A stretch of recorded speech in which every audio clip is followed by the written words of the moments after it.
కృష్ణుడు ఉత్తర గర్భంలోకి ప్రవేశించి ఎట్లా ప్రవేశించాడు అని అంటే శాస్త్రాలు చాలా చక్కగా అన్నిటికీ సమాధానాలు చెప్పున్నాయండి. వాయుదేవుడికిట పురోగుహు అని పేరుందిట. పురోగుహు అని.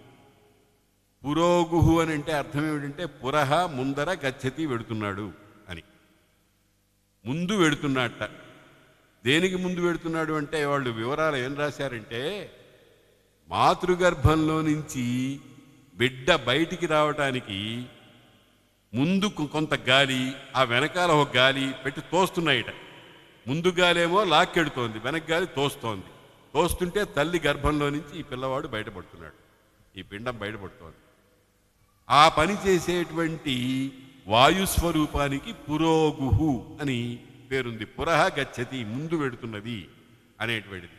ఆ పురోగు అంటే వాయువు గనక పురోగువు యొక్క కుమారుడే గనక భీమసేనుడికి పౌరోగవుడు అని పేరు పెట్టారు.